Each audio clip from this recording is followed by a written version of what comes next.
La pluma Mont Blanc flotaba sobre el papel, una pantera negra suspendida en el aire, a punto de saltar. La sostenía la mano de mi hermano, Gael, pero era la mano de mi madre la que guiaba cada uno de sus movimientos.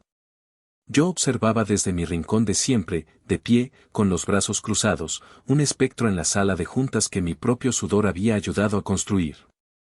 La madera de caoba de la mesa, pulida hasta reflejar las luces del techo, parecía un lago oscuro y profundo. Sentía que si daba un paso más, me hundiría en él. Mi madre, Lidia, estaba de pie detrás de Gael, con una mano posesiva sobre su hombro.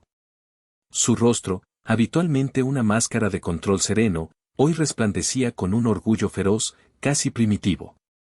Era la misma mirada que le había visto dirigirle a él toda la vida, cuando ganó su primera carrera escolar, cuando se graduó de una carrera de marketing que apenas le interesaba, cuando dio su primer discurso improvisado en una cena familiar. Era la mirada que reservaba para su heredero. Una mirada que yo jamás había recibido. Mi padre, Damián, estaba sentado al otro lado de la mesa, junto a nuestro abogado de toda la vida. Su mirada no estaba en el contrato, ni en su hijo, ni en su esposa.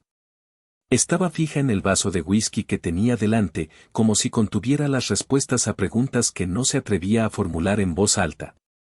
Su silencio era un ruido ensordecedor en la habitación, un vacío que confirmaba mi peor temor. Finalmente, la pluma descendió. La firma de Gael era un garabato pretencioso, lleno de bucles y florituras, la firma de un hombre que creía haber llegado a la cima sin haber escalado la montaña. Mi madre apretó su hombro. Ya está, dijo ella, su voz resonando con una finalidad escalofriante. A partir de hoy, Gael es el nuevo director general de la tequilera Corazón de Agave. Las palabras flotaron en el aire, pesadas y tóxicas. Director general. Mi hermano menor, 2 años más joven que yo, con apenas 18 meses intermitentes en la empresa, era ahora mi jefe. El jefe del lugar donde yo había pasado los últimos 15 años de mi vida, desde que a los 19 decidí que mi futuro no estaba en los libros de una universidad, sino en la tierra roja de Jalisco, junto a los alambiques de cobre que mi abuelo había instalado con sus propias manos. Mi madre finalmente giró su cabeza hacia mí. Su sonrisa no llegó a sus ojos. Amalia, dijo, como si acabara de percatarse de mi presencia. Sé que continuarás apoyando a tu hermano con la misma dedicación de siempre. Tu papel en la producción es insustituible. Insustituible. La palabra sonó como un insulto. Era la forma educada de decir necesaria, pero invisible. La forma de decir quédate donde estás, en la sombra, y asegúrate de que la estrella siga brillando. Gael se levantó, inflado de importancia, y me sonrió. Era la sonrisa encantadora que usaba con los distribuidores, con las camareras, con todo el mundo. Una sonrisa que nunca había sido para mí. No te preocupes, hermana. Esto no cambia nada entre nosotros. Tú eres el corazón de la destilería, y yo seré el rostro. Juntos, llevaremos el legado del abuelo a la luna. El legado del abuelo. La mención de su nombre fue como una puñalada. Mi abuelo me había enseñado a distinguir un agave maduro por el color de sus hojas, a entender el lenguaje silencioso de la fermentación, a respetar el tiempo que el tequila necesitaba en las barricas. A Gael le había enseñado a montar a caballo. No dije nada. No podía. Las palabras se habían convertido en ceniza en mi boca. Me limité a sentir, un movimiento casi imperceptible. El abogado carraspeó, incómodo, y empezó a guardar sus papeles. Mi padre apuró su whisky de un solo trago. La ceremonia había terminado. Mi sentencia había sido dictada. Salí de la sala de juntas sin despedirme. Caminé por los pasillos familiares, cuyas paredes estaban adornadas con fotos de mi abuelo, de mi padre, y recientemente, de Gael cerrando algún trato. Busqué mi rostro en esas paredes. No estaba. Nunca había estado. Mi madre tenía razón. Mi lugar siempre había estado detrás del escenario, asegurándome de que la función continuara, sin importar quién recibía los aplausos. Pero mientras caminaba hacia la salida, una certeza fría y dura como el diamante comenzó a formarse en mi pecho. La función, tal y como la conocían, estaba a punto de terminar. El camino de la destilería a mi pequeño apartamento en Tequila era un borrón de campos de agave azul, cuyas púas parecían lanzas apuntando a un cielo indiferente. Cada curva de la carretera era un recodo de mi memoria, y mi coche se convirtió en una máquina del tiempo que me llevaba de una humillación a otra. Mi mente, en contra de mi voluntad, se había transformado en un museo, y yo era la única visitante, obligada a recorrer sus salas una y otra vez. La primera sala estaba dedicada al Premio Internacional de Bruselas, 5 años atrás. La llamé, la medalla de oro y la mentira plateada. Había pasado 2 años obsesionada, mezclando, probando, envejeciendo en barricas de roble francés y americano, buscando el balance perfecto para nuestro nuevo reserva de la familia. Cuando llegó la noticia de que habíamos ganado la gran medalla de oro, lloré de alegría en la soledad de la bodega. Fue el momento de mayor orgullo de mi vida. Pero en la ceremonia de premiación, fue Gael quien subió al escenario. Con su traje a medida y su español con acento inglés que practicaba para sonar internacional, dio un discurso sobre visión de marca e innovación en el mercado de lujo. Cuando un periodista le preguntó sobre la inspiración detrás de la mezcla, él sonrió a la cámara y dijo, fue una epifanía. Quería crear un tequila que supiera a éxito, a una noche en Dubái. Yo estaba entre el público, invisible en mi vestido sencillo, y sentí como mi creación, mi epifanía de 2 años de trabajo, era rebautizada con una mentira barata. Mi madre, a mi lado, me susurró, ¿no es maravilloso? Tiene un don para las palabras. Conduje más rápido, queriendo escapar de ese recuerdo, solo para entrar en la siguiente exhibición, la boda y la bacteria. Mi mejor amiga, Sofía, se casaba en Oaxaca. Era mi único viaje planeado en 3 años, mis únicos 4 días lejos de la destilería. Pero una noche antes de mi vuelo, el encargado del turno de noche me llamó, aterrado. La tina de fermentación número 3, la más grande, la que contenía el mosto para nuestro tequila blanco más vendido, olía raro. Ácida. Cancelé mi vuelo. Pasé las siguientes 72 horas sin dormir, viviendo a base de café y miedo, monitoreando temperaturas, añadiendo levadura, haciendo pruebas cada media hora. Logré salvar el lote, por los pelos. Mientras limpiaba el sudor de mi frente, agotada pero aliviada, mi teléfono vibró. Era una notificación de Instagram. Gael había publicado una foto desde un yate en Los Cabos, con 3 modelos y una botella de nuestro competidor. El pie de foto decía, investigando a la competencia. El trabajo duro nunca termina. @networking @C Olive. Le envié un mensaje corto, tuvimos una crisis. La solucioné. Su respuesta tardó 3 horas en llegar, por eso eres la mejor, hermanita. Sigue así. Vi las fotos de la boda de Sofía en línea. Se veía preciosa. Lloré por segunda vez esa semana, pero esta vez no fue de alegría.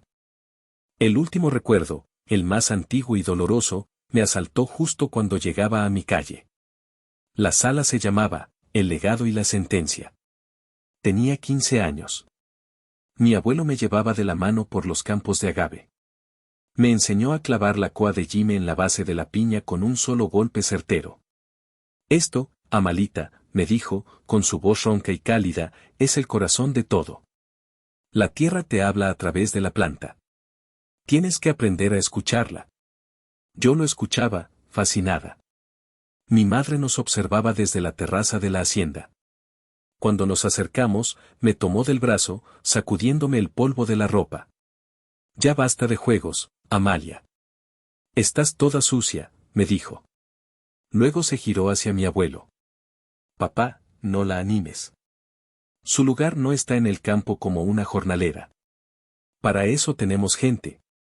Luego miró a Gael, que con 13 años jugaba con un coche a control remoto en el jardín. El que tiene que aprender a recibir a las visitas y a dirigir es él. Mi abuelo no dijo nada, pero vi una tristeza infinita en sus ojos. En ese momento, sin entenderlo del todo, mi destino y el de mi hermano fueron sellados. Él fue destinado al trono, y yo a la sala de máquinas que lo mantenía funcionando. Apagué el motor. El silencio en mi coche era absoluto. El museo en mi mente había cerrado sus puertas por la noche, pero sabía que mañana volverían a abrir. Y por primera vez, me di cuenta de que yo no era solo la visitante. Era la curadora, la guardiana de mis propias heridas. Y quizás, ya era hora de empezar a cobrar la entrada. Esa noche no pude dormir. Di vueltas en la cama mientras las palabras de mi madre, tu papel es insustituible, rebotaban en mi cabeza, cada vez con un eco más sarcástico. A la mañana siguiente, llegué a la destilería con ojeras y una determinación de hielo.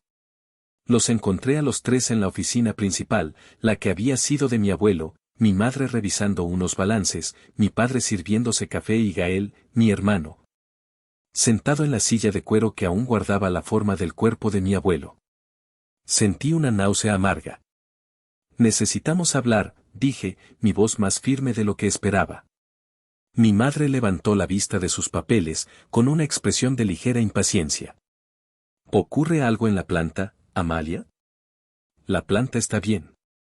Lo que no está bien es esto, dije, señalando a Gael con un gesto de la cabeza. Quiero entender. 15 años. 15 años de mi vida dedicados a aprender, a perfeccionar, a construir. ¿Y la respuesta es él? Gael se recostó en la silla, adoptando una pose de magnate aburrido. Amalia, por favor, no empieces con el drama. No es un drama, es mi vida. Repliqué, mi voz subiendo de volumen. Es el legado de mi abuelo. Él me enseñó. A mí. No a ti. Fue mi madre quien respondió, levantándose y caminando hacia mí. Su rostro era una mezcla de lástima y autoridad, la combinación que siempre usaba para desarmarme. Hija, escucha. El mundo ya no es el de tu abuelo. Tu abuelo era un artesano extraordinario, sí, pero también era un vendedor nato. ¿Crees que construyó esto solo con buen tequila? No. Lo construyó con carisma, con apretones de manos, cenando con gente importante. Él podía venderle miel a una abeja. Esa es la parte del legado que tú no entiendes. Su lógica era un laberinto diseñado para hacerme sentir pequeña e inadecuada. Yo entiendo de calidad. Entiendo de consistencia. Entiendo lo que nos diferencia de las docenas de tequileras que venden botellas bonitas con alcohol industrial dentro. Y eso es vital, concedió ella, como si le estuviera haciendo un favor a una niña. Pero es la base. Es el motor del coche. Alguien tiene que conducirlo. Alguien tiene que ser el rostro de la marca, llevarla a nuevos mercados, sentarse en mesas donde se deciden contratos multimillonarios. Y ese alguien, Amalia, es Gael. Él tiene el encanto, la facilidad de palabra. Tiene esa chispa. La chispa. Así llamaba ella a su habilidad para contar el mismo chiste 3 veces en una cena y que todos se rieran, a su capacidad para recordar los nombres de los hijos de los distribuidores, a su talento para prometer cosas que no podía cumplir con una sonrisa deslumbrante. Mi padre, Damián, finalmente intervino, aunque sin mirarme a los ojos. Se acercó a la ventana, observando los campos de agave. Tu madre tiene razón. Gael tiene una visión más global. Los tiempos exigen marketing, Amalia. Imagen. ¿Y mi visión no cuenta? Pregunté, mi voz temblando de rabia contenida. Mi visión de crear el mejor tequila del mundo, de honrar la tradición, de ser fieles a lo que nos hizo grandes. ¿Eso es menos importante que una campaña de Instagram? Gael se rió, una risa corta y condescendiente. Seremos el equipo perfecto, hermana.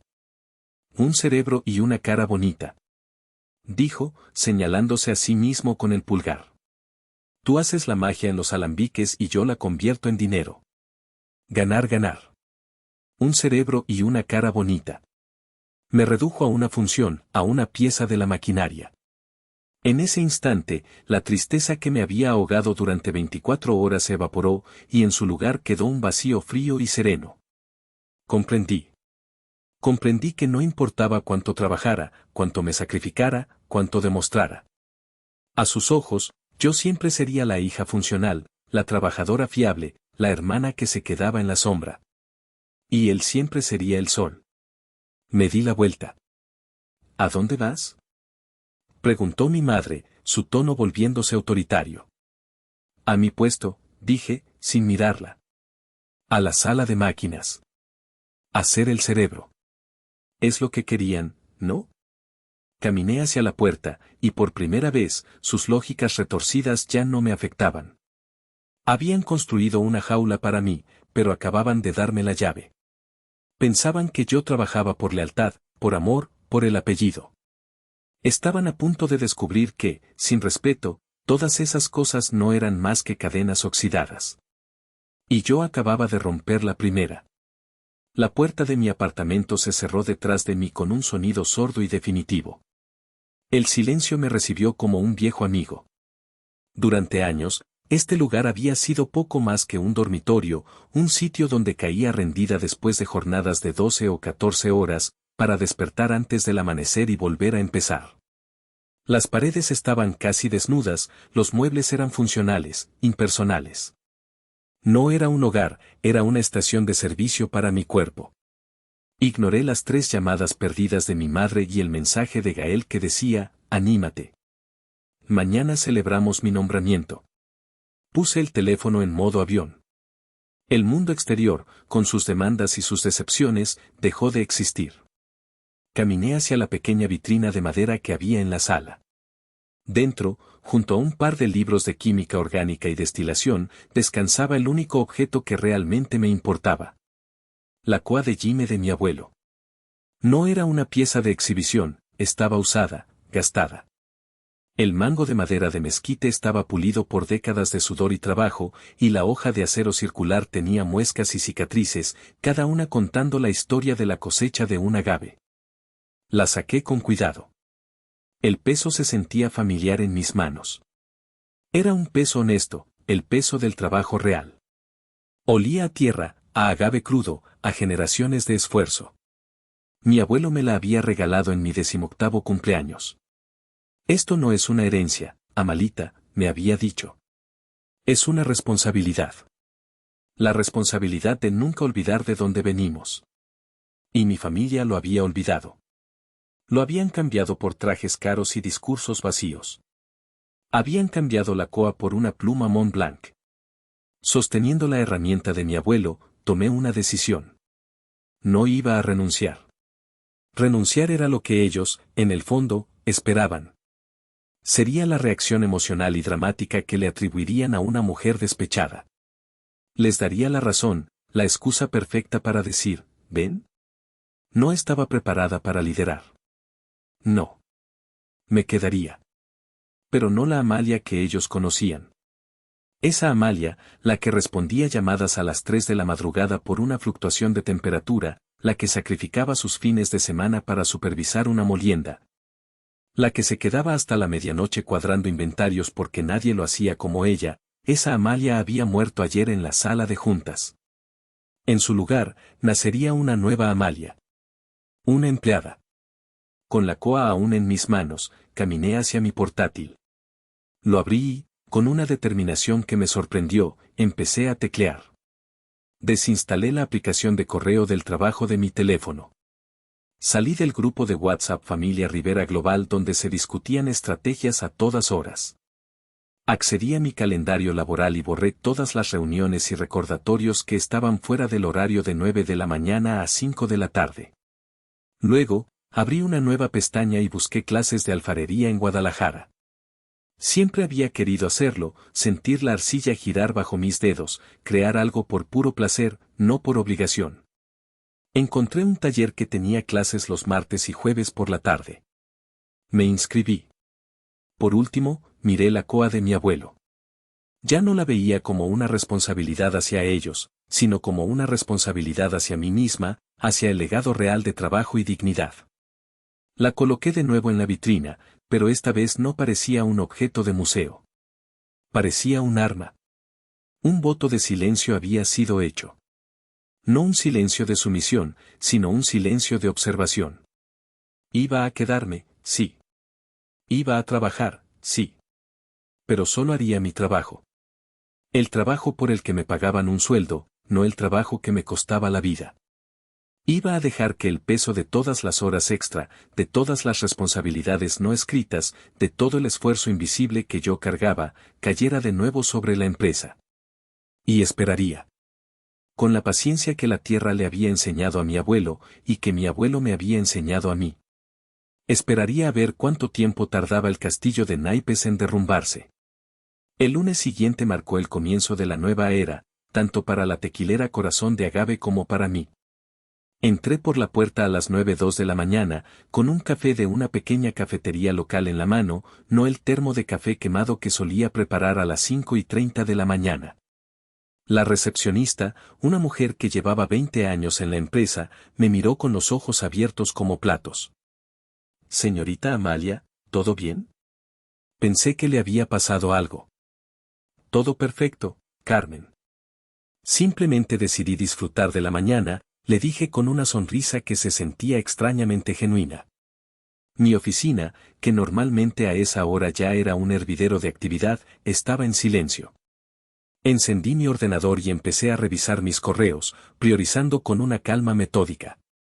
Lo urgente, pero no parte de mis funciones directas, lo reenvié al departamento correspondiente con instrucciones claras. Lo que no era urgente, lo archivé para más tarde. A mediodía, en lugar de comer un sándwich apresurado sobre mi escritorio, tomé mi bolso y salí. Conduje hasta un pequeño restaurante de comida casera y me senté a comer sola, leyendo un libro que había empezado hacía 6 meses. El sol de Jalisco calentaba mi espalda. El simple acto de tomarme una hora completa para mí se sentía como un lujo prohibido, una pequeña revolución personal. La primera prueba de mi nueva resolución llegó esa misma tarde. A las 4:55 de la tarde, Gael irrumpió en mi oficina sin llamar. Su rostro estaba congestionado y agitaba unos papeles. Amalia, menos mal que te encuentro. Dijo, su voz cargada de una urgencia fabricada. El distribuidor de Monterrey tiene un problema con la última factura, dice que hay un error en el cálculo de los impuestos de exportación. Necesito que lo revises ahora mismo, tengo que darle una respuesta antes de que termine el día. Hace una semana, yo habría dejado todo, me habría quedado hasta las 9 de la noche si era necesario, rastreando cada número hasta encontrar el error. Habría llamado personalmente al distribuidor para calmarlo y asegurarle que todo estaba bajo control. Hoy, miré el reloj de mi ordenador. Marcaba las 4:56 de la tarde. Claro, dije, con voz neutra. Déjalo en mi bandeja de entrada. Mañana a primera hora será lo primero que revise. Gael parpadeó, confundido. ¿Mañana? Te digo que es para hoy. Entiendo. Y yo te digo que mi jornada laboral termina en 4 minutos. Lo veré mañana. Pero, soy el director general. Espetó, como si esas palabras fueran un hechizo mágico. Y yo soy la maestra destiladora y jefa de producción, repliqué, mirándolo directamente a los ojos por primera vez en todo el día. Y este parece un problema de contabilidad o de ventas, no de producción. De todas formas, lo revisaré mañana como un favor. Ahora, si me disculpas. Empecé a guardar mis cosas en mi bolso. A las 5 de la tarde en punto, mi ordenador se apagó. Me levanté. Que tengas buena tarde, director, dije, pasando a su lado. Lo dejé en medio de mi oficina, con los papeles en la mano y la boca ligeramente abierta. Pude sentir su mirada incrédula clavada en mi espalda mientras me alejaba por el pasillo. No me detuve. No miré atrás. Esa tarde, fui a mi primera clase de alfarería.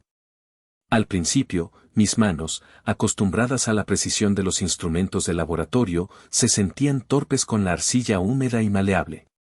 Pero poco a poco, me dejé llevar. La sensación de la rueda girando bajo mis dedos, del barro tomando forma según mi voluntad, era terapéutica. No había objetivos de producción, ni márgenes de error, ni jefes impacientes. Solo estábamos la arcilla y yo. Cuando salí del taller, ya era de noche. Mis manos estaban manchadas de barro y me dolían músculos que no sabía que tenía. Pero por primera vez en mucho, mucho tiempo, me sentía ligera. Me sentía en control, no de una empresa, sino de algo mucho más importante, mi propio tiempo.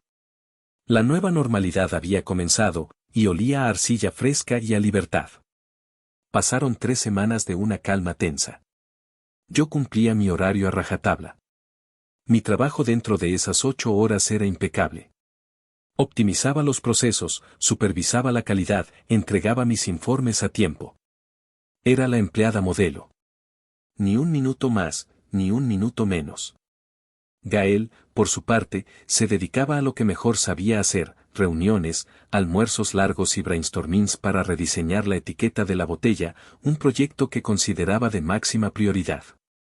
La primera grieta apareció en forma de un correo electrónico. Venía de La Casona, un restaurante de alta cocina en Guadalajara que había sido uno de nuestros primeros clientes importantes. El chef, un hombre apasionado y purista, se quejaba del último lote de nuestro tequila blanco. Amalia, decía el correo, no sé qué ha cambiado, pero esto no sabe a corazón de agave. Tiene un sabor plano, casi metálico. Mis clientes lo han notado. Mis cócteles insignia están perdiendo su alma. Yo sabía exactamente lo que había pasado. 2 semanas antes, Gael me había presionado para acelerar el proceso de filtrado de ese lote. Quería enviarlo un día antes para impresionar a un nuevo contacto en una cadena de hoteles. Le advertí por escrito que un filtrado apresurado a una temperatura incorrecta podría afectar negativamente las notas cítricas y el cuerpo del producto final. Su respuesta fue un correo de una sola línea: agradezco tu opinión técnica, pero la decisión de negocio ya está tomada. Procede. Saqué una copia de ambos correos y los archivé en una carpeta en mi ordenador titulada Consecuencias. En la reunión semanal, Gael mencionó el correo del chef con desdén. El chef se está volviendo viejo y caprichoso, dijo, restándole importancia. Probablemente cambió de proveedor de limas. Siguiente punto. Mi madre asintió, siempre dispuesta a creer en la versión de su hijo. Mi padre miraba por la ventana. Quizás deberíamos revisar el lote, sugerí, mi voz tranquila. Un cliente como él no se queja sin motivo. Gael me lanzó una mirada de advertencia. Amalia, aprecio tu compromiso con la calidad, de verdad. Pero no podemos entrar en pánico cada vez que un cliente tiene un mal día. Tenemos que enfocarnos en el futuro, en el crecimiento. Estoy a punto de cerrar un trato para poner nuestro tequila en todos los minibares de la cadena hotelera Sol Imperial. Mi madre aplaudió suavemente. Eso es maravilloso, hijo. Visión de futuro. Me recliné en mi silla y no dije nada más. No era mi trabajo discutir decisiones de negocio. Mi trabajo era producir el tequila que me ordenaban producir. Si el director general decidía que un producto de menor calidad era aceptable, mi deber como empleada era acatar la orden. Y documentarla. La grieta se hizo más grande una semana después. No fue un correo, sino una llamada que Gael atendió en altavoz desde su oficina, cegaramente para que todos escucháramos su supuesta destreza para los negocios. Era un comprador de una cadena de licorerías de Texas. Gael, my friend, dijo el tejano con su acento cantarín. Tenemos un pequeño problema. El último palé de añejo que recibimos, la gente dice que no está tan suave como antes. Y el color es un poco más claro. Vi a Gael ponerse pálido a través del cristal de su oficina. Yo sabía por qué. Él había decidido usar barricas de tercer uso para una parte de ese lote para ahorrar costos. En contra de mi recomendación explícita de que solo las de primer y segundo uso garantizaban el perfil de sabor y color que nos caracterizaba. Nadie notará la diferencia, y nos ahorraremos una fortuna, había dicho. Escuché a mi hermano intentar salir del paso con una explicación torpe sobre un nuevo proceso de filtrado con carbón activado que purifica el color para atraer a un público más joven. Pura palabrería inventada sobre la marcha. El tejano no sonó convencido. Bueno, no sé nada de eso, pero a mis clientes de 60 años no les gusta el cambio. Te compraré la mitad del pedido habitual la próxima vez, a ver cómo reacciona la gente. Gael colgó el teléfono. Su rostro era un poema. Me miró a través del cristal, esperando que yo entrara y le ofreciera una solución. Yo simplemente levanté mi taza de café en un gesto neutro y volví a mi pantalla. La grieta ya no era una fisura. Era una fractura visible, y el castillo de naipes comenzaba a tambalearse. Y yo, por primera vez, tenía un asiento en primera fila para ver el espectáculo. El terremoto llegó un martes por la mañana. No empezó con un estruendo, sino con el sonido discreto y educado del teléfono de la oficina principal. Carmen, la recepcionista, contestó y su rostro perdió el color. Hizo una seña desesperada a mi madre. Señora Lidia, es el señor Tanaka. De Japón. Y pregunta específicamente por la señorita Amalia. El señor Kenji Tanaka no era un cliente cualquiera. Era el presidente de Kyoto Spirits, un consorcio de lujo que representaba la puerta de entrada al mercado asiático, un mercado que mi abuelo siempre había soñado con conquistar. Había costado 2 años de negociaciones, de enviar muestras, de vuelos a Tokio. Pero no fueron los discursos de mi padre ni el encanto de Gael lo que lo convenció. Fue una cata a ciegas.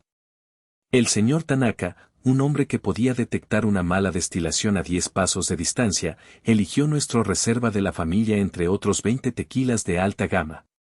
Este tequila no está hecho, está compuesto, dijo en esa ocasión. Como un haiku.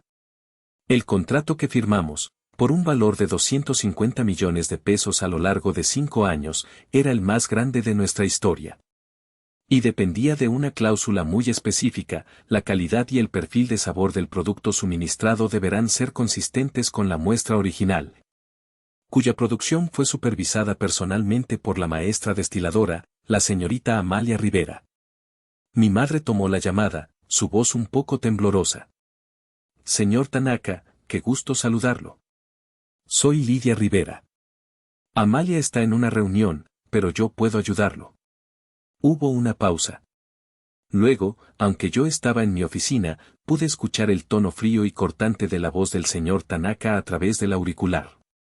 Le pidió a mi madre que pusiera el altavoz. Ella obedeció. Señora Rivera, dijo el señor Tanaka, su español era perfecto y afilado como una katana.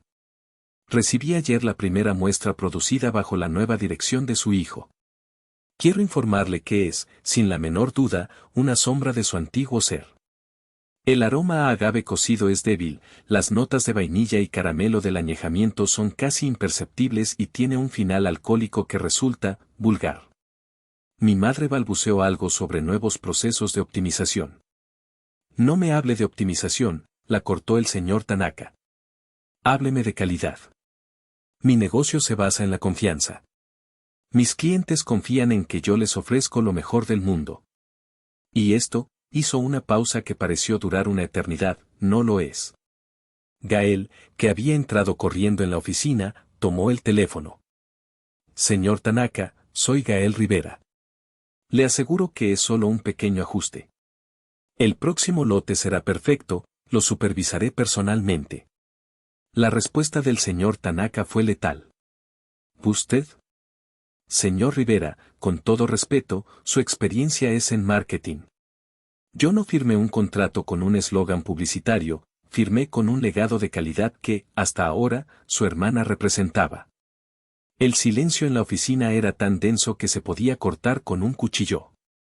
Por lo tanto, continuó el señor Tanaka, su voz dejando clara la sentencia, este es mi ultimátum. Tienen exactamente un mes, hasta el día 15 del próximo mes, para enviarme a Tokio un lote de 100 botellas que sepa exactamente como la promesa que su padre y yo sellamos. Un lote que sepa a la tierra de Jalisco, no a una sala de juntas. Y ese lote deberá llevar un certificado firmado por la señorita Amalia Rivera, garantizando que ella, y solo ella, supervisó cada paso del proceso. Si no recibo ese envío, consideren nuestro acuerdo, y cualquier futura relación comercial, terminada. Y colgó. Durante un minuto nadie se movió. Mi madre estaba pálida. Gael se pasó las manos por el pelo, su fachada de confianza completamente destrozada. Mi padre simplemente cerró los ojos. Entonces, el teléfono de mi escritorio sonó. Era la extensión de mi madre. Amalia, dijo, su voz una mezcla extraña de pánico y orden. Ven a la oficina principal. Ahora mismo. Tenemos un problema. Tomé una respiración profunda, saboreando el momento. Caminé lentamente por el pasillo. Entré en la oficina. Los tres me miraron como si yo fuera la única persona en el mundo que podía desactivar una bomba que estaba a punto de estallar. ¿Escuchaste?, preguntó mi madre. Cada palabra, respondí. Tienes que arreglarlo, dijo Gael, su voz casi un gemido. Tienes que hacer uno de tus lotes mágicos. Los miré a los tres, uno por uno. El pánico en sus ojos era la validación que había esperado durante 15 años. Pero no sentí triunfo. Sentí una calma gélida. ¿Un problema?, dije, arqueando una ceja. No veo ningún problema de producción. Las órdenes se están cumpliendo según las especificaciones. Este parece un problema de gestión de clientes. Un problema de dirección. Me giré para mirar a mi hermano, el flamante CEO. Deja que Gael lo arregle. Él es el director general, ¿no? Y antes de que pudieran responder, me di la vuelta y volví a mi oficina, cerrando la puerta detrás de mí. La bomba había empezado su cuenta atrás, y yo acababa de quitar mi mano del mecanismo de desactivación. Mientras el pánico se apoderaba de la hacienda, yo usé mi recién descubierta libertad de una manera que ellos nunca podrían haber imaginado. Mis tardes ya no eran para apagar fuegos en la destilería, sino para encender uno nuevo. Ese fin de semana, conduje por un camino de tierra que se adentraba en las colinas, lejos de las rutas turísticas. Allí, escondida en un pequeño valle, se encontraba una destilería artesanal, casi olvidada. Pertenecía a mi tío Silas, el hermano menor de mi madre. Silas era la oveja negra de la familia. Un hombre que, como mi abuelo, prefería el lenguaje de la tierra al de los contratos. Se había apartado del negocio principal hacía años, asqueado por la creciente obsesión de mi madre con la imagen y el crecimiento a cualquier costo. Sabía que vendrías tarde o temprano, me dijo a modo de saludo, mientras limpiaba un viejo alambique de cobre. El lugar olía a agave cocido, a levadura y a honestidad. Tío, dije, mi voz un poco ahogada, creo que lo han roto. Él dejó lo que estaba haciendo y me miró con sus ojos amables y sabios. No, Amalita. No han roto nada. Solo han revelado lo que siempre ha sido. Pero la verdadera pregunta es, ¿qué vas a hacer tú ahora? Le conté todo. La firma, las mentiras, el ultimátum del señor Tanaka. Él escuchó en silencio, asintiendo de vez en cuando. Cuando terminé, caminó hacia un viejo baúl de madera que descansaba en un rincón. Lo abrió. El olor a cedro y papel viejo llenó el aire. Sacó un cuaderno de cuero, gastado por el tiempo. Las páginas estaban amarillentas y cubiertas con la caligrafía elegante y firme de mi abuelo. Tu madre heredó la empresa, dijo Silas, entregándome el cuaderno. Pero tu abuelo se aseguró de que tú heredaras su alma. Abrí el diario. No eran solo notas de producción. Era su vida. Pensamientos sobre la lluvia, dibujos de la anatomía de una piña de agave, reflexiones sobre la paciencia. Y al final, en una sección titulada Mi sueño callado, encontré lo que buscaba. Era la receta de un tequila que mi abuelo nunca se había atrevido a producir comercialmente. Lo llamaba legado silencioso. Era un proceso arriesgado, poco ortodoxo. Usaba una fermentación salvaje, con levaduras naturales del aire, un proceso lento e impredecible que ninguna tequilera moderna se atrevería a intentar. Requería un corte de destilación tan preciso que la mayor parte del producto se descartaba. Era ineficiente. Era costoso. Era, en palabras de mi abuelo, una locura. Pero, según sus notas, el resultado era un tequila de una complejidad y una suavidad inigualables. Un tequila que no se bebe, se escucha, había escrito. Él sabía que Lidia nunca lo entendería, dijo mi tío. Lo veía como un desperdicio, no como arte. Lo guardó para alguien que tuviera sus manos y su corazón. Lo guardó para ti. Durante el siguiente mes, mientras en Corazón de Agave corrían en círculos, tratando de replicar mi trabajo sin entender su esencia, yo pasé cada minuto libre en la destilería de mi tío. Era como aprender a caminar de nuevo. Trabajaba con el instinto que mi abuelo me había enseñado, escuchando la fermentación, probando el destilado gota a gota. Mi tío Sila se convirtió en mi cómplice silencioso. Me ayudó a conseguir los mejores agaves de las tierras altas, de esos que mi madre consideraba demasiado caros. Me enseñó a usar el viejo horno de ladrillos, que daba un sabor ahumado y dulce que los modernos hornos de acero inoxidable no podían igualar. Estaba construyendo mi arca en medio de su diluvio. Ellos no lo sabían, pero su traición no me había dejado a la deriva. Me había empujado a buscar un nuevo puerto, uno que siempre había estado ahí, esperándome en las páginas de un viejo diario y en el corazón de un hombre que aún creía en el arte por encima del negocio. El legado silencioso estaba naciendo, gota a gota, en el más absoluto secreto. Si te está gustando esta historia de traición y resurgimiento, por favor, dale un me gusta a este video. Suscríbete al canal para no perderte el desenlace y déjame un comentario diciéndome desde qué ciudad del mundo me estás escuchando. Cada comentario y cada me gusta ayudan a que esta historia llegue a más personas. Muchas gracias por tu apoyo. Continuemos. A una semana de la fecha límite impuesta por el señor Tanaka, la desesperación en mi familia había alcanzado un punto álgido. La estrategia de ignorarme no había funcionado. La estrategia de ordenarme tampoco. Así que recurrieron al arma más antigua y peligrosa de su arsenal, la manipulación emocional, disfrazada de cena familiar. La invitación llegó a través de mi padre, quien me llamó por primera vez en semanas. Su voz sonaba cansada, derrotada. Amalia, hija. Tu madre ha preparado mole, tu favorito. Por favor, ven a cenar esta noche. Necesitamos hablar como una familia. Fui, pero no por el mole ni por la falsa promesa de una charla familiar. Fui porque sabía que este era el último acto de su obra de teatro y quería estar allí para el telón final. La casa estaba impecable. La mesa estaba puesta con la vajilla de las ocasiones especiales. El ambiente, sin embargo, era tan tenso que se podría haber destilado un tequila de pura ansiedad. Gael no me miraba a los ojos. Mi madre me sonreía con un esfuerzo visible. Mi padre me sirvió vino con mano temblorosa. Comimos en un silencio incómodo, roto solo por comentarios forzados sobre el clima. Finalmente, con el postre, mi madre carraspeó y comenzó la ofensiva.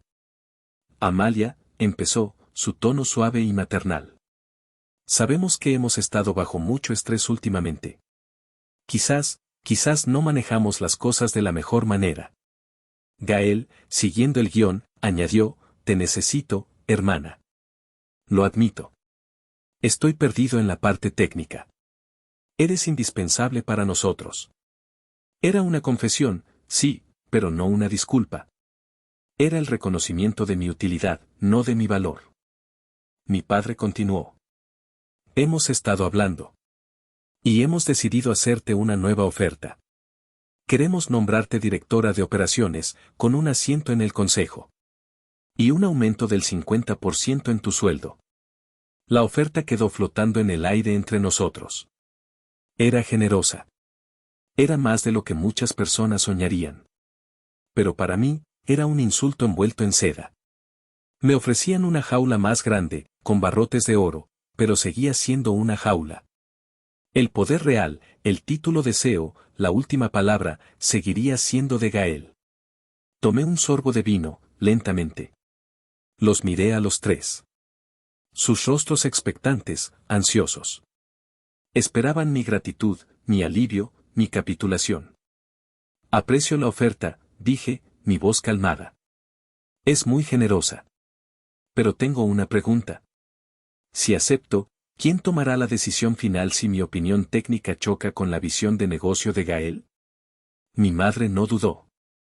Bueno, Gael es el director general. Su responsabilidad es tener la visión global. Tu responsabilidad sería asegurarte de que la operación respalde esa visión. Ahí estaba. La verdad desnuda, servida junto al flan. No importaba el título ni el dinero. Mi papel seguiría siendo el mismo, ejecutar las ideas de mi hermano, incluso si sabía que eran erróneas. Ser la red de seguridad para sus acrobacias de alto riesgo. Ya veo, dije, dejando la copa en la mesa. Entonces, mi respuesta es no. El silencio que siguió fue atronador. La sonrisa de mi madre se congeló y se desmoronó.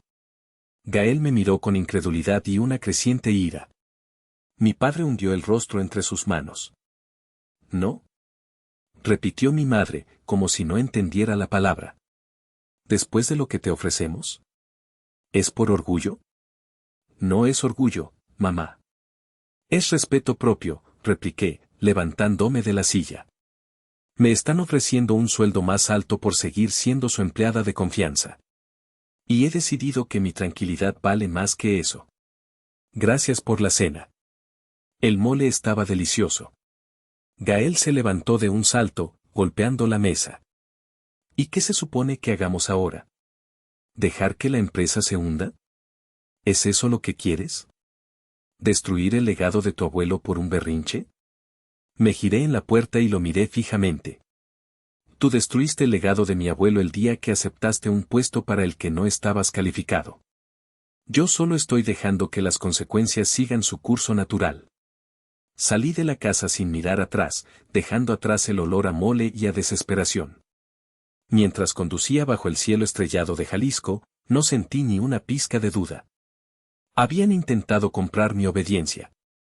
Pero no sabían que yo ya había invertido en algo mucho más valioso, mi libertad. Y esa no estaba a la venta, a ningún precio. La semana siguiente transcurrió con la lentitud agónica de una cuenta atrás. En la destilería, el ambiente era fúnebre. Gael intentó un último y patético esfuerzo por solucionar la crisis. Ordenó a los destiladores que mezclaran lotes antiguos y de mayor calidad con los más nuevos y deficientes, esperando crear un promedio aceptable. Fue un desastre. El resultado fue un tequila mediocre, sin carácter, un insulto a ambos productos. Los trabajadores, leales a la memoria de mi abuelo y a la calidad que yo siempre había exigido, obedecían las órdenes con una desgana visible. Algunos de los más veteranos me miraban con una mezcla de tristeza y comprensión. No decíamos nada, pero compartíamos el mismo luto. El día 15 llegó. Era un viernes. El aire de la mañana parecía cargado de electricidad estática. Yo realicé mi trabajo como cualquier otro día, supervisando una molienda, revisando los niveles de azúcar del aguamiel. A las 11 de la mañana, el correo electrónico del señor Tanaka llegó. Fue enviado a toda la junta directiva, incluyéndome a mí. Era breve, formal y brutal. Estimados miembros de la familia Rivera. A fecha de hoy, no hemos recibido el envío de muestra solicitado que cumpliera con las condiciones estipuladas en mi comunicación anterior. Por lo tanto, les notifico formalmente la terminación inmediata de nuestro contrato de distribución No. JPN, MX, 2023. Una carta oficial de nuestro departamento legal será enviada por correo certificado. Lamento profundamente que el legado de calidad que una vez admiré se haya visto comprometido. Atentamente, Kenji Tanaka, presidente, Kyoto Spirits. Leí el correo 3 veces. No sentí alegría. No sentí venganza. Solo sentí el peso de la inevitabilidad. Era como ver caer un árbol viejo y enfermo. Triste, pero necesario. La noticia se esparció por la empresa como un reguero de pólvora. No porque mi familia la anunciara, sino porque el silencio que emanaba de la oficina principal era más elocuente que cualquier comunicado. Escuché a mi madre llorar a través de la puerta cerrada. Escuché a Gael gritarle a alguien por teléfono, probablemente a un subordinado. Pero el colapso no terminó ahí. La industria del tequila es un mundo pequeño. Los rumores viajan más rápido que el alcohol por la sangre. Para el final del día, 2 de nuestros proveedores de agave más importantes llamaron para decir que, a partir de ahora, solo nos venderían con pago por adelantado. Ya no confiaban en nuestra línea de crédito. El lunes siguiente, la catástrofe se completó. 3 de nuestros mejores gerentes de producción, hombres que habían trabajado conmigo durante más de una década, presentaron su renuncia. Uno de ellos, un hombre mayor y respetado, me esperó a la salida. Amalia, me dijo, con la mirada apesadumbrada. No podemos trabajar así. Ese muchacho, su hermano, no escucha. No respeta el proceso. Está convirtiendo nuestra arte en una fábrica de refrescos. Nos vamos a la competencia. Dijeron que si usted estuviera al mando, se quedarían sin pensarlo. Sus palabras me dolieron más que la traición de mi familia. Porque ellos eran el verdadero corazón de la destilería. Eran las manos y el conocimiento que hacían posible la magia. Y mi familia, en su ceguera, los había ahuyentado. Corazón de Agave no se estaba desmoronando, estaba siendo eviscerado. Le habían quitado su rostro público, el contrato japonés, su crédito financiero, los proveedores, y ahora, su alma, los artesanos. Gael se había quedado solo en su trono, reinando sobre un cascarón vacío. Esa tarde, mientras guardaba mis cosas para irme a las 5 en punto, pasé por delante de la oficina principal. La puerta estaba abierta. Gael estaba sentado en la silla de mi abuelo, con la cabeza entre las manos. Por primera vez en su vida, se veía pequeño. Derrotado. Por un instante, una punzada de lástima me atravesó. La apagué. La lástima era un lujo que él nunca se había permitido conmigo. Yo tampoco me lo permitiría con él. El colapso era obra suya, y tendría que aprender a vivir entre los escombros. El Festival Nacional del Tequila en Guadalajara es el evento más importante del año en nuestra industria. Es una mezcla de negocio, tradición y fiesta. Durante años, el stand de Corazón de Agave había sido uno de los más visitados, un pilar de calidad y prestigio. Este año, era una sombra de sí mismo. Lo vi desde lejos, una decoración austera, poco personal, y mi hermano Gael, con una sonrisa forzada, intentando atraer a los pocos visitantes que se acercaban por curiosidad morbosa. Parecía un rey presidiendo un funeral. Mi momento no fue en ese stand. Fue al otro lado del salón de exposiciones, en un espacio que había alquilado bajo el nombre de una empresa recién formada, Destilería Legado Silencioso. Mi stand era la antítesis del de mi familia. Minimalista, elegante, con una sola barra de madera oscura y una iluminación cálida que se centraba en una única botella sin etiqueta, solo con un pequeño sello de cera con las iniciales de mi abuelo. No había carteles llamativos ni promotoras. Solo estaba yo, vestida con un sencillo traje de lino, y mi tío Silas, a mi lado, sonriendo con orgullo. No ofrecíamos degustaciones a todo el mundo. Solo a aquellos que se acercaban con genuina curiosidad, a los conocedores, a los críticos. El rumor comenzó como un susurro. ¿Has probado el del stand nuevo? El legado silencioso. Los susurros se convirtieron en conversaciones. Las conversaciones se convirtieron en una multitud. La gente se agolpaba en mi pequeño espacio, esperando pacientemente su turno para probar el contenido de la botella misteriosa. Yo servía pequeñas cantidades en copas de cristal. No decía nada. Dejaba que el tequila hablara por sí mismo. Y hablaba. Contaba historias de tierra volcánica, de agave madurado lentamente bajo el sol, de fermentación salvaje, de paciencia y de amor. El clímax llegó a las 3 de la tarde. Una comitiva de hombres de negocios asiáticos se abrió paso entre la multitud. Al frente, impecable en su traje, caminaba el señor Kenji Tanaka. Se detuvo delante de mi barra. La multitud guardó silencio. Señorita Rivera, dijo, con una ligera inclinación de cabeza. He oído un rumor. Dicen que el alma de un viejo maestro ha resucitado. Tomé la botella y le serví. Él la observó al trasluz, admirando su color pálido y sus lágrimas lentas en la copa. Acercó la nariz, cerró los ojos y aspiró profundamente. Una leve sonrisa se dibujó en su rostro. Luego, tomó un sorbo. Lo mantuvo en su boca, saboreándolo. Cuando finalmente tragó, se quedó en silencio durante un largo momento. Abrió los ojos. Me miraron directamente, y en ellos vi un respeto que mi familia nunca me había mostrado. Esto, dijo, su voz resonando en el silencio, no es un tequila. Es una reverencia. Acto seguido, hizo una seña a uno de sus ayudantes, quien le entregó una carpeta de cuero. La abrió sobre la barra. Era un contrato. Legado Silencioso merece una presentación mundial, declaró, su voz lo suficientemente alta para que todos la oyeran. Kyoto Spirit se sentiría honrado de ser su socio exclusivo para toda Asia. Este contrato duplica el valor del que teníamos anteriormente. Sacó una pluma y firmó. Luego, me la ofreció. Delante de toda la industria del tequila, de los periodistas, de los competidores, y a la vista de mi familia, que observaba petrificada desde el otro lado del salón, tomé la pluma. Mi mano no tembló. Firmé mi nombre, Amalia Rivera, fundadora y maestra destiladora de Legado Silencioso. La multitud estalló en aplausos. Los flashes de las cámaras me cegaron. En ese momento, no era la hija invisible, ni la hermana en la sombra.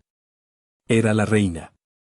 Y entonces, mi tío Silas dio el golpe de gracia. Un conocido crítico de tequila, que estaba grabando todo en directo para su blog, se le acercó. Señor Silas, es increíble lo que su sobrina ha logrado de la nada. Mi tío sonrió, una sonrisa astuta. No exactamente de la nada. A veces, para construir algo nuevo, tienes que apostar lo viejo. Yo mismo hipotequé mi 30% de acciones en Corazón de Agave para financiar este sueño. Porque mi hermano, su abuelo, me enseñó una cosa, siempre hay que apostar por el artesano, no por el vendedor. La bomba había estallado. La noticia no era solo que yo había creado una nueva marca exitosa. La noticia era que lo había hecho con los cimientos de la antigua, arriesgando una parte del propio imperio que me había rechazado. Mi coronación no había sido solo un triunfo personal. Había sido un jaque mate. No necesité estar allí para saber lo que ocurrió en el stand de Corazón de Agave después de mi revelación. Pude imaginarlo. La humillación pública es un veneno que se sirve frío, y mi familia se lo había bebido hasta la última gota. Más tarde, Carmen, la recepcionista, que siempre me había tenido un cariño secreto, me contó los detalles con una voz compungida. Me dijo que Gael, después de verme firmar el contrato con el señor Tanaka, había barrido con el brazo todas las botellas de su mostrador. Los cristales rotos y el tequila derramado fueron la metáfora perfecta de su reinado. Su ira, me contó Carmen, no fue explosiva, sino implosiva. Se sentó en una silla, rodeado de los restos de su fracaso, y se quedó mirando al vacío, su rostro una máscara de incredulidad. El encantador vendedor de humo se había quedado sin trucos. Mi madre, Lidia, reaccionó de una manera diferente. Su orgullo, duro como el diamante, finalmente se resquebrajó. Carmen la describió como si se hubiera convertido en una estatua de sal. Pálida, inmóvil, observando mi triunfo desde la distancia. No lloró. No gritó. Simplemente se quedó de pie, viendo cómo el mundo que había construido con sus reglas y sus prejuicios se derrumbaba a su alrededor. La mujer que creía saberlo todo sobre la imagen y el negocio acababa de recibir una lección magistral de ambas cosas, y ella estaba en el lado perdedor. Su silencio, me dijo Carmen, fue más aterrador que cualquier grito. El más afectado, sin embargo, fue mi padre. Damián, el hombre que había elegido la paz de su matrimonio por encima de la justicia para su hija, finalmente pareció despertar de su letargo. Carmen lo vio caminar lentamente hacia la salida del festival, solo. No se despidió de nadie. Simplemente se fue, como un fantasma abandonando la escena de su propia vida. Por primera vez, había sido testigo directo, innegable, de las consecuencias de su pasividad. Su silencio cómplice había ayudado a cavar la tumba de la empresa que su suegro le había confiado, y ahora no le quedaba más remedio que contemplar el epitafio. El poder no había cambiado de manos, se había evaporado de las suyas. Ya no eran los Rivera de Corazón de Agave, la familia poderosa. Eran los padres y el hermano de Amalia Rivera, la nueva estrella de la industria. El apellido seguía siendo el mismo, pero el centro de gravedad se había desplazado para siempre. Esa noche no celebré. Mientras mi tío Silas recibía felicitaciones y mi teléfono se llenaba de mensajes, yo me escapé. Conduje hasta un mirador que dominaba los valles de Agave. El aire era fresco y olía a tierra mojada. Miré las luces lejanas de los pueblos y pensé en ellos. No sentía el dulce sabor de la venganza. En su lugar, había una melancolía extraña. Una tristeza por el nosotros que nunca fuimos y que ya nunca seríamos. Había ganado, sí. Había demostrado mi valor de la forma más pública y contundente posible. Pero al hacerlo, había trazado una línea definitiva en la arena. La familia que había conocido, con todos sus defectos y su toxicidad, había dejado de existir. Estaba sola en la cima de mi recién conquistada montaña, y aunque la vista era espectacular, el aire era innegablemente solitario. Había quemado los puentes, pero ahora tenía que aprender a vivir en la isla que yo misma había creado. Pasaron 3 semanas. Legado Silencioso se convirtió en una leyenda instantánea. Teníamos una lista de espera de 6 meses para nuestro primer lote. Los artículos en revistas especializadas nos llamaban el renacimiento del tequila artesanal. Mientras tanto, Corazón de Agave se hundía silenciosamente. La noticia de la hipoteca de mi tío había provocado una corrida de acreedores. Estaban al borde de la bancarrota. Una tarde, mientras supervisaba la instalación de nuevos tanques de fermentación en mi destilería, vi un coche familiar detenerse en la entrada. De él bajaron los 3. Mi madre, mi padre y Gael. Se veían diferentes. Más viejos. Encogidos. La arrogancia había sido reemplazada por una pesada capa de derrota. Les permití entrar. Los llevé a mi austera oficina, que olía a madera nueva y a futuro. Se sentaron en las sillas frente a mi escritorio, los 3 juntos, como acusados esperando su veredicto. Fue mi madre quien rompió el silencio. Y por primera vez en mi vida, la escuché hablar sin un ápice de autoridad o condescendencia. Su voz era frágil, quebrada. Estuve equivocada, hija, dijo, sus ojos llenos de un arrepentimiento que parecía genuino. Completamente equivocada. Miró alrededor, a los planos en la pared, a los trabajadores moviéndose con propósito afuera. Toda mi vida pensé que el éxito de mi padre se debía a su carisma, a su habilidad para vender. Me enfoqué tanto en esa parte de su historia que olvidé la más importante, el sudor, la tierra, las manos callosas. Olvidé que su verdadero legado no estaba en su sonrisa, sino en la calidad de lo que creaba. Gael, que no había levantado la vista del suelo, habló en un susurro. Lo arruiné todo. Pensé que esto era fácil. Que solo era cuestión de dar fiestas y sonreír. No entendí nada. Entonces, mi padre, Damián, me miró. Sus ojos estaban rojos. Tu abuelo me confió su tesoro, Amalia. Y yo dejé que el orgullo de tu madre y la ambición de tu hermano lo destruyeran. Mi mayor error fue mi silencio. Y lo pagaré por el resto de mi vida. Mi madre se inclinó hacia adelante, sus manos juntas en un gesto de súplica. Corazón de Agave está acabado. Los bancos nos van a ejecutar la próxima semana. Pero los trabajadores, Amalia, la gente que ha estado con nosotros por generaciones, ellos no merecen esto. Sus ojos se llenaron de lágrimas. Te lo suplicamos. Vuelve. Sálvanos. Sálvalos. Te daremos todo. La empresa, el control total, el 100% de las acciones. Lo que quieras. Solo, no dejes que el nombre de tu abuelo muera en la vergüenza. La oferta era la vindicación total. La rendición incondicional. Todo lo que había querido oír, todo por lo que había luchado.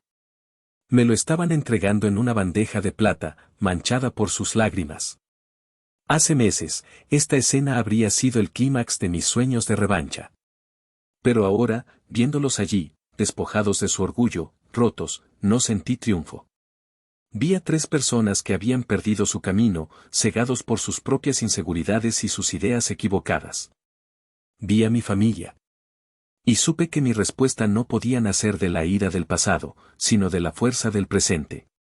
Tenía que ser una decisión que no solo definiera mi futuro, sino que también honrara la verdadera lección de mi abuelo, que el legado no está en el poder, sino en la creación. Respiré hondo. El aire olía a mi tequila, a mi trabajo, a mi victoria. Y con la misma calma con la que había aceptado mi derrota meses atrás, me dispuse a dictar los términos de mi paz. Los miré a los tres, a las ruinas de la familia que una vez había gobernado mi mundo. El silencio en mi oficina era pesado, lleno de las palabras no dichas de 15 años de injusticia. Ellos esperaban mi respuesta, mi salvación o mi condena. No voy a volver, dije, mi voz tranquila pero inamovible. Vi un destello de desesperación en los ojos de mi madre.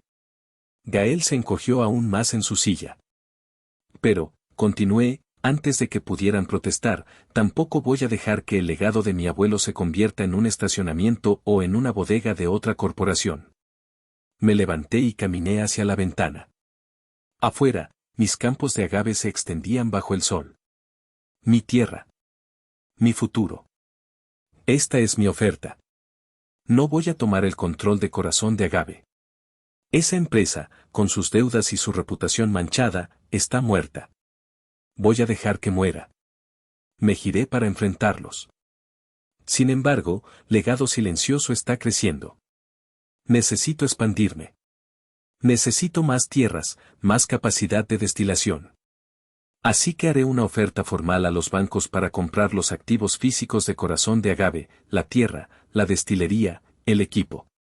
Lo compraré a un precio justo de mercado, el suficiente para cubrir sus deudas y quizás dejarles algo para que puedan empezar de nuevo, en otro lugar, en otro negocio. La confusión se apoderó de sus rostros. No entendían. ¿Y qué pasa con los trabajadores?, susurró mi padre. A todos los trabajadores, desde los gimadores hasta el personal de embotellado, se les ofrecerá un puesto en Legado Silencioso. Con mejores condiciones y el respeto que merecen. Ellos son el verdadero corazón, y no pienso perderlo. El nombre Corazón de Agave desaparecerá, pero su espíritu, el espíritu de mi abuelo, vivirá aquí, conmigo. Mi madre finalmente lo comprendió. No era un rescate, era una adquisición.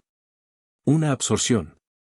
No estaba salvando su reino, estaba comprando sus ruinas para construir el mío sobre ellas. Nos estás borrando de la historia, dijo, su voz temblorosa. No, repliqué, y en mis palabras no había crueldad, solo una verdad ineludible. Ustedes se borraron a sí mismos de la historia el día que decidieron que un buen eslogan era más importante que un buen tequila. Yo solo estoy recogiendo las piezas. Les di tiempo para asimilarlo. Era una derrota total para ellos, pero también era una salida. Una salida digna, sin la humillación de la bancarrota pública. Era un acto de piedad, a mi manera. Una piedad fría, empresarial, pero piedad al fin y al cabo. Se fueron sin decir mucho más. Aceptaron la oferta, por supuesto. No tenían otra opción. Ahora, meses después, estoy aquí, en la oficina que una vez fue de mi abuelo, en la destilería que ahora lleva mi marca. He vuelto a contratar a los gerentes que se fueron. He restaurado los procesos que hicieron grande a esta casa. El aire vuelve a oler a calidad, a respeto, a trabajo honesto. Algunos dicen que fui despiadada. Que destruí a mi propia familia, que elegí el negocio por encima de la sangre. Pero yo no lo veo así. La sangre no te da derecho a la lealtad ciega, y un negocio sin alma es solo un edificio lleno de máquinas. Yo no elegí uno sobre el otro. Elegí el verdadero legado sobre el falso orgullo. Reconstruí lo que ellos rompieron, a mi manera, con mis reglas. Mi familia vive ahora en otra ciudad. Sé poco de ellos. A veces, por la noche, me pregunto si hice lo correcto. Si podría haber habido otro camino, uno de reconciliación.